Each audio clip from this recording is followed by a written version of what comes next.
ಇದು ನೋಡಿ ಸ್ನೇಹಿತರೆ, ಇನ್ನೊಂದು ವಾಷಿಂಗ್ ಮಿಷನ್ ತೋರಿಸ್ತೀನಿ, ಲಕ್ಷ್ಮಿ ವಾಷಿಂಗ್ ಮಿಷನ್ ಅಂತ. ಇದರಲ್ಲಿ ಟೈಮರ್ ಇದೆ, 5 ಮಿನಿಟ್ಸ್ 15 ನಿಮಿಷ. ಎಷ್ಟು ಕೆ ಜಿ?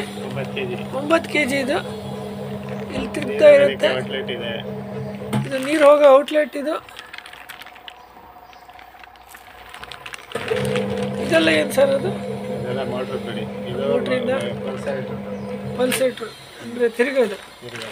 ನೋಡಿ ಇದು ಎಷ್ಟು ಸರ್ ಇದು ರೇಟು? 5,300 ರೂಪಾಯಿ, 5,500 ರೂಪಾಯಿ ಇದೆ. ಹಾಂ, 5,300 ರೂಪಾಯಿ ಇದೆ. ಒಂದು 100-200 ರೂಪಾಯಿ ಹೆಚ್ಚು ಕಡಿಮೆ ಕೊಡ್ತಾರೆ. ನೋಡಿ ಭಾಳ ಚೆನ್ನಾಗಿದೆ. ಯಾರ ಮನೇಲಿ ಓವರ್ ಹೆಡ್ ಟ್ಯಾಂಕ್ ಇಲ್ಲ, ಬಕೆಟಲ್ಲೇ ನೀರು ಹಾಕಿ ತೊಳಿತೀರಿ, ಅವ್ರಿಗೆ ಅನುಕೂಲ ಆಗುತ್ತೆ. ಆಮೇಲೆ ಭಾಳ ಜಾಗ ಕಡಿಮೆ ಸಾಕಿದ್ದಕ್ಕೆ, ಸಿಕ್ಕಾಪಟ್ಟೆ ಜಾಗ ಬೇಡ, ತೂಕನೂ ಜಾಸ್ತಿ ಇರಲ್ಲ, ಒಂದು 10 ಕೆ ಜಿ ಒಳಗಿರುತ್ತೆ ವೆಯ್ಟು. ಎಲ್ಲರೂ ಇಟ್ಕೊಂಡು ತೊಳಿಬೋದು. ಭಾಳ ಚೆನ್ನಾಗಿದೆ. ಎಲ್ಲಿ ಬೇಕಾದ್ರೂ ತಗೊಂಡು ಹೋಗ್ಬೋದು. ನಿಮ್ಗೆ ಬೇಕು ಅಂತ ಆದರೆ ನಮ್ಮ ಕಮೆಂಟ್ ಬಾಕ್ಸಲ್ಲಿ ಹಾಕಿ ನಾವು ನಿಮ್ಗೆ ನಂಬರ್ ಕೊಡ್ತೀವಿ, ಎಲ್ಲಿ ಸಿಗುತ್ತೆ ಅಂತ ಹೇಳ್ತೀವಿ, ತಗೋಬೋದಂತ.